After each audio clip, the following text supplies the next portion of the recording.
কারো কন্যা সন্তান এইবার এসএসসি পরীক্ষা দেবে, কারো কন্যা সন্তান আইএ পড়তেছে বা বিএ পড়তেছে, কারো কন্যা সন্তান মাস্টার্স ডিগ্রি পড়তেছে, মাস্টার্স করতেছে। এমন কন্যা সন্তান আছে কি আছে না?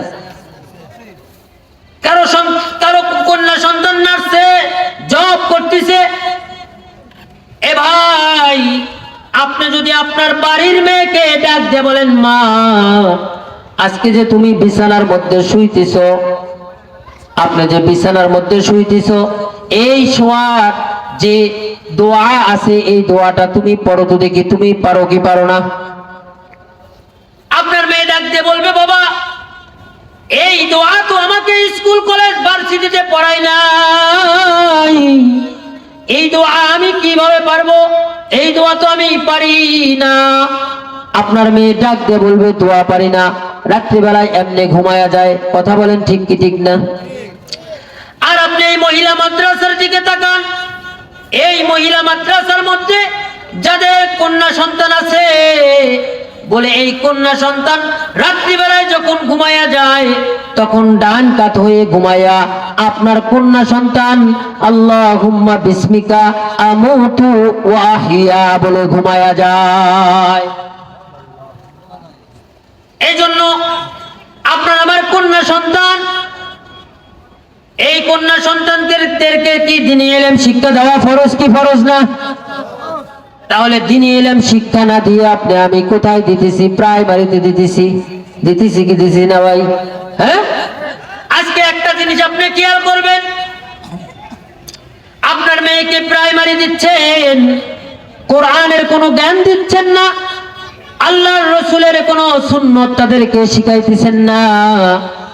আর না শিখানোর কারণে আপনি বাবা 5 ওয়াক্ত নামাজওয়ালা হইছেন, বড় একজন ভালো একজন নামাজওয়ালা কোরআন পড়নেওয়ালা হইছেন, কিন্তু আপনাকে খেয়াল করতে হবে কবরের মধ্যে যখন আপনি চলে যাবেন, আপনার মেয়ে চলে যাবে, এই কন্যা সন্তান কাল কিয়ামতের ময়দানে আল্লাহ তাআলার কাঠগড়ায় যখন দাঁড়াইবে, তখন এই কন্যা সন্তান আল্লাহ তাআলা রব্বুল আলামিনকে ডাক দিয়ে বলবে, আল্লাহ আমার বাবা দুনিয়ার মধ্যে বিছানায় শোয়ার দোয়াটাও আমাকে কোনোদিন শিক্ষা দেয় নাই, সকালবেলা মক্তবেও আমাকে কোনোদিন দিয়া পাঠায় নাই, সকালবেলা এই যে দারুস সুন্নাহ জান্নাতুন নাঈম নুরানি মহিলা কওমি মাদ্রাসাতেও আমাকে কোনোদিন পড়ায় নাই।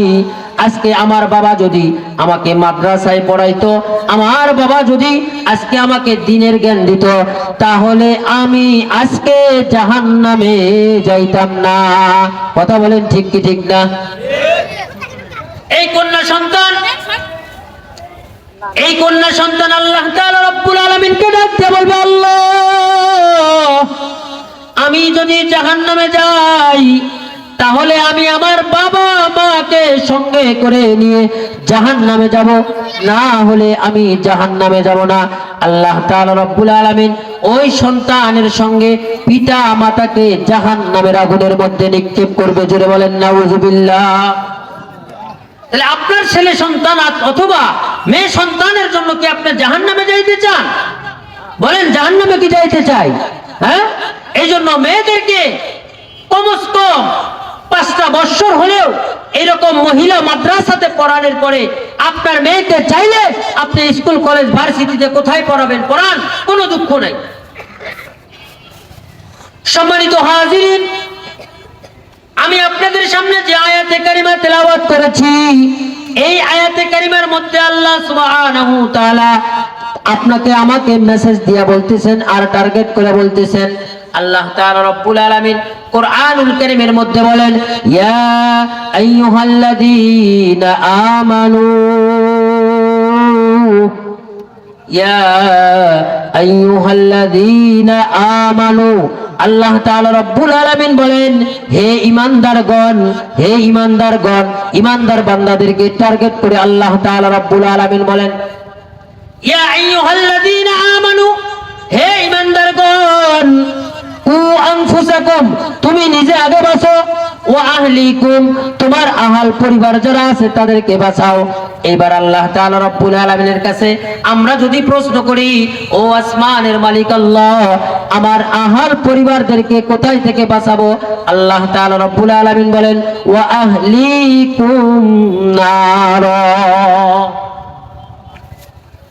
আল্লাহ তাআলা রব্বুল আলামিন বলেন, এক নম্বর ঈমানদার বান্দাদেরকে টার্গেট করে বলেন, হে ঈমানদারগণ, তুমি নিজে বাঁচো, তোমার আহাল পরিবার যারা আছে তাদেরকে বাঁচাও, অর্থাৎ তোমার ছেলে মেয়ে বিবি বাল বাচ্চাকে বাঁচাও। এরপরে তোমার বন্ধু বান্ধব যারা আছে তাদেরকে বাঁচাও। বলে কোথায় থেকে বাঁচাবো? বলে ওই আগুন থেকে বাঁচাও যে আগুনের ইন্ধন হবে মানুষ আর পাথর। এই পাথর আর মানুষ দিয়ে জাহান্নামের আগুনগুলো দাউ দাউ করে জ্বলতে থাকবে। এ মুসলমান, একটু খেয়াল করে দেখেন, এই জাহান্নামের আগুন এত বড় ভয়ানক জাহান্নামের আগুন।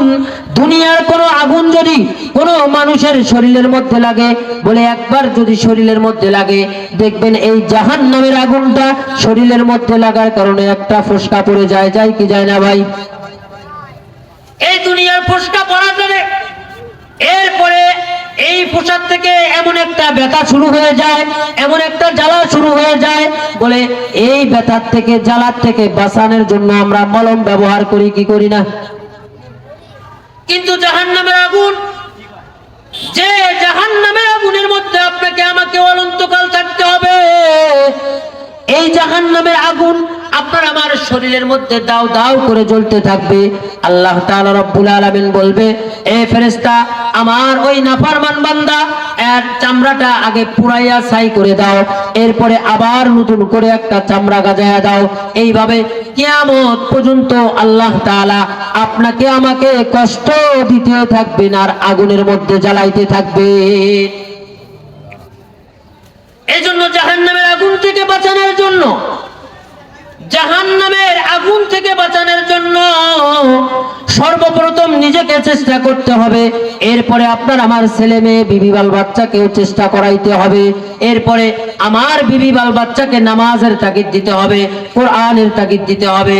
এই জন্য মুসলমান, আজকে আপনার আমার ঘরটা যদি, আপনার আমার ঘরের মধ্যে যদি একটা কন্যা সন্তান থাকতো, আর ওই কন্যা সন্তান যদি মাদ্রাসায় পড়ুয়া, মাদ্রাসায় পড়ে যদি কোরআনের কোনো জ্ঞান দেওয়া যেত, তাহলে বলেন এই ঘরটা আলোকিত হতো কি হতো না? হতো কি হতো না? হ্যাঁ, আজকে আমরা পুরুষদের বিষয়ে কিছু বলি, সেটা হচ্ছে যে পুরুষ মাদ্রাসায় ছাত্র যখন আমরা পড়ানো হয়, আমাদের উদ্দেশ্য থাকে বলে এই সন্তানকে, এই সন্তানটাকে হাফেজ বানানোর উদ্দেশ্য, তাই কি তাই না? আর মহিলা মাদ্রাসাতে পড়ানো হয় যে মহিলা, আমার মেয়ে যেন হাফেজা হয়, আলেমা হয়, এটাই আমার উদ্দেশ্য কিনা ভাই? হ্যাঁ, আমার উদ্দেশ্য। সব থেকে বড় আফসোসের বিষয় যে আজকে আমার সন্তানকে আমি ডাক্তার বানাইলাম, ইঞ্জিনিয়ার বানাইলাম, আমি বড় চাকরিজীবীতে আমার সন্তানকে বানাইলাম, লাখ লাখ কোটি কোটি টাকা খরচ করে আমার সন্তানকে লেখাপড়া করাইলাম, কিন্তু সব থেকে আফসোসের বিষয় হচ্ছে কি, বলে আমার এই সন্তানটাকে ডাক্তার বানানোর পরেও এই সন্তানটা আমার মরণের সময় কোনো কাজে লাগে না, লাগে না, লাগে না, লাগে না। ঠিক কি ঠিক না? কোন সন্তানকে কাজে লাগে? বলেন ডাক্তারকে কি, ডাক্তার, একটা ডাক্তার আপনার সন্তান, এই আপনি পিতা মারা গেছেন, বলেন আপনি পিতা মারা যাওয়ার পরে এই ডাক্তারকে দিয়ে কোনো কাজ হয়? বলেন কাজ হয়? হ্যাঁ, বলে কাজ হবে কেমন করে? তাকে তো আমি ইসলামের কোনো ধ্যান ধারণাই তার অন্তরের মধ্যে ঢুকাইয়া দেয়নি। এ ভাই, খুব খেয়াল করে শুনবেন, আপনার সন্তানকে ডাক্তার বানাইছেন, আপনি বাবা মারা যাওয়ার সঙ্গে সঙ্গে এই ডাক্তার ডাক দিয়ে বলবে তাড়াতাড়ি করে লাশটাকে ঘর থেকে বাইর করে দাও। কবে কি কবে না ভাই? তাড়াতাড়ি করে লাশটাকে ঘর থেকে বাইর করে দাও। বাইর করে দেওয়ার পরে একটা চকির ওপর শোয়া দেবে, চকির ওপর শোয়া দেওয়ার পরে আপনার সন্তান মসজিদের ইমাম সাহেবের কাছে ফোন দেওয়া শুরু করবে, একজন মসজিদের মুয়াজ্জিন সাহেবের কাছে ফোন দেওয়া শুরু করবে, আর তাড়াতাড়ি করে বলবে, এই ইমাম সাহেব তাড়াতাড়ি করে আমার বাড়ি চলে আসো, হে মুয়াজ্জিন সাহেব তাড়াতাড়ি করে আমার বাড়ি চলে আসো, আমার বাবা মারা গেছে, সারা রাত আমার বাবার পাশে তোমাকে থাকতে হবে। বলে কি বলে না? কিন্তু বলেন কোন ইমাম সাহেবের কি এমন কোন দায়িত্ব আল্লাহ তাআলা ফরজ করে দিয়েছেন যে একজন ব্যক্তি মারা গেছে, তো মারা যাওয়ার পরে তার সন্তান থাকা সত্ত্বেও ওই ইমাম সাহেব মুয়াজ্জিন সাহেবকে আপনার বাবার লাশের পাশে সারা রাত ধরে জেগে থাকতে হবে? এটা কি তা ইমাম সাহেব আর মুয়াজ্জিন সাহেবের জন্য ফরজ করে দেওয়া হয়েছে? ইমাম মুয়াজ্জিন যদি একটু দেরি করে যায়, বলে ইমাম মুয়াজ্জিনের 14 গোষ্ঠীকে আসমান থেকে ফেলে দেওয়া হয়, ঠিক কি ঠিক না? ইমাম মুয়াজ্জিন সাহেবকে ধমক দেওয়া হয়, আলেম ওলামাদেরকে সম্মান দিতে চায় না, আছে কি আছে না? হ্যাঁ, আলেম ওলামাদেরকে সম্মান দিতে চায় না। এ ভাই, ধমক দিয়ে কথা বলে। ইমাম সাহেব যদি একটু দেরি করে আসে, ধমক দিয়ে কথা বলে, কিন্তু একটা জিনিস মনে রাখতে হবে, ইমাম মানে হচ্ছে মহল্লার সর্দার। ইমাম মানে কি? মহল্লার সর্দার। এই সর্দারের উপরে কোনো কথা বলা যাবে না, আর এই কথা বলার অধিকারও আপনাকে দেয় নাই। আর একজন ইমাম সাহেব নিতে গেলে কত ইন্টারভিউ চলে, আপনার বউ পর্দা করে কিনা, আপনার মা পর্দা করে কিনা, আপনার শৌরি পর্দা করে কিনা, আপনার শ্বশুর পর্দা করে কিনা, আপনার শালী পর্দা করে কিনা, আপনার ডিগ্রি কত দূর, আপনাকে 5 ওয়াক্ত নামাজ পড়াইতে হবে, 1 ওয়াক্তও কাজা করা যাবে না, বিয়ে শাদী যাওয়া যাবে না, আপনার বাড়িতে কেউ মরে সেটাতেও যাওয়া যাবে না, ঠিক কি ঠিক না? এত শর্ত দিয়ে নেওয়া হয় কি হয় না? হ্যাঁ, কিন্তু বলেন আপনারা বলেন তো দেখি, যে মসজিদের সভাপতি, সেক্রেটারি, ক্যাশিয়ার, তাদেরকে কি আপনি এই শর্তগুলো দিয়ে এই ক্যাশিয়ার আর সভাপতি আর এই যে সেক্রেটারির দায়িত্ব কি পালন করার জন্য আপনারা কোনোদিন নিছিলেন? হ্যাঁ, আগে তো মসজিদের সভাপতি, সেক্রেটারি নিযুক্ত করার সময় তার বউ পর্দা করে কিনা, তার বেটি পর্দা করে কিনা, তার সোল পর্দা করে কিনা, এটা দেখা উচিত কি উচিত ছিল না? হ্যাঁ, আজকে আপনি ইমাম সাহেবের উপর ধমক দিয়ে কথা বলেন, আলেম ওলামাদেরকে ধমক দিয়ে কথা বলেন। ও আলেম ওলামা শুধু কি আপনাদের কয়েকটা কাজের মধ্যে লাগে? এক মানুষ মরলে ইমাম সাহেবের সম্মান বেড়ে যায়, হুজুর আমার বাবা মারা গিয়েছে, একটু দোয়া করে। হ্যাঁ, লজ্জা থাকা দরকার।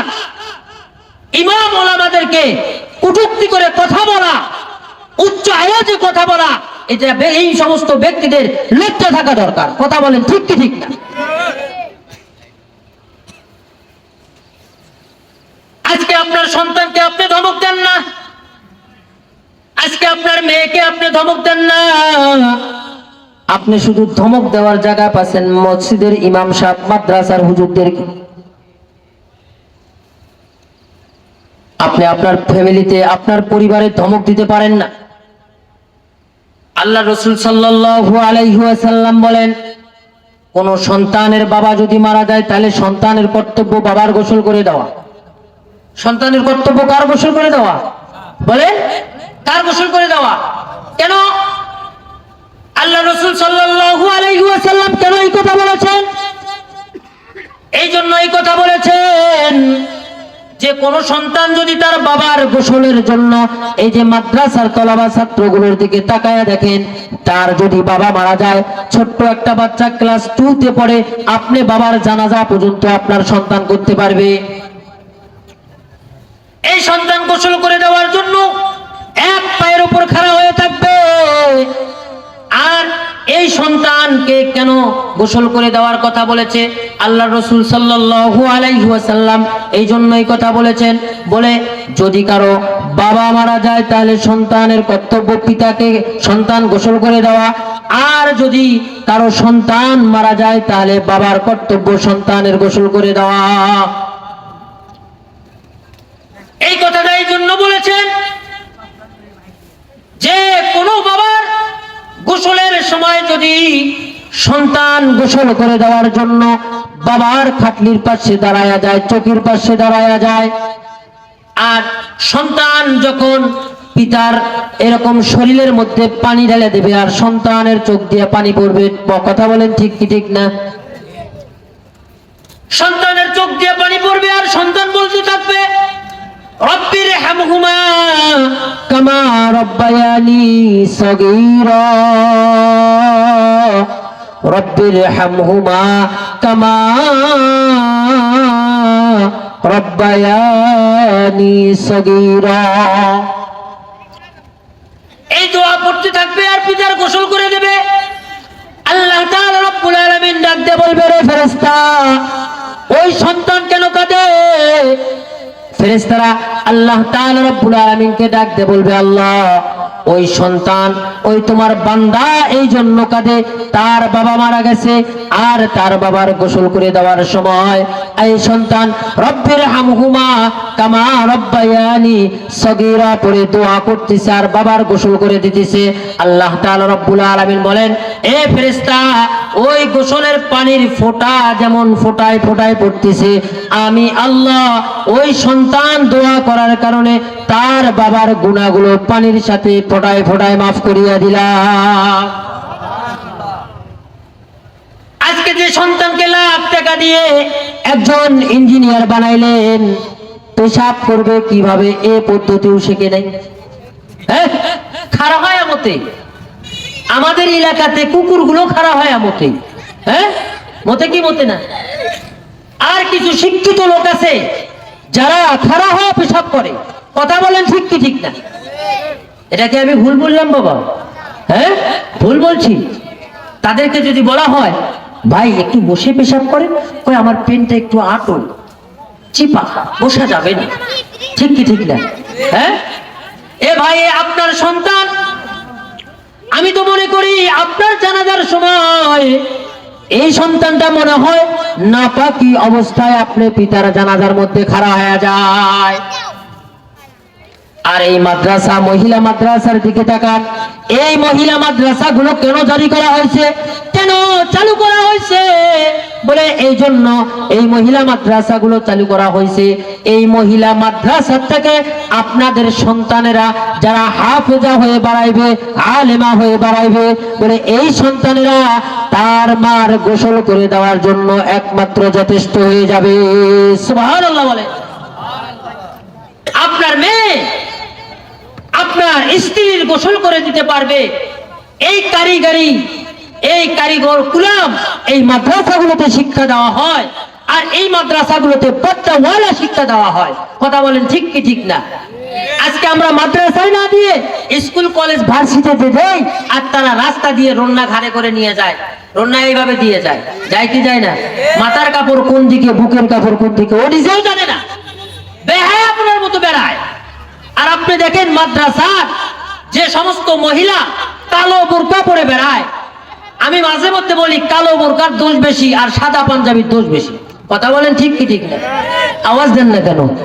হ্যাঁ, কালো বোরকার দোষ বেশি আর সাদা পাঞ্জাবির দোষ বেশি। কেন?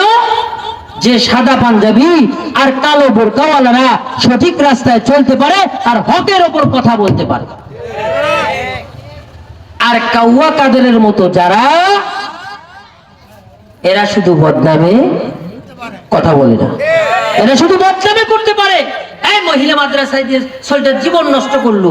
আরে আহাম্মক, আমি তো আমার মেয়ের জীবনটা, ভবিষ্যৎটা নষ্ট করলাম না, বরঞ্চ আমার কন্যা সন্তানকে এই মাদ্রাসায় পড়বার দিয়ে আমার সন্তান, এই মহিলা হাফেজা হওয়ার পরে 10 জন সার্টিফিকেট ছাড়াই সে জান্নাতের মধ্যে নিয়ে যাবে।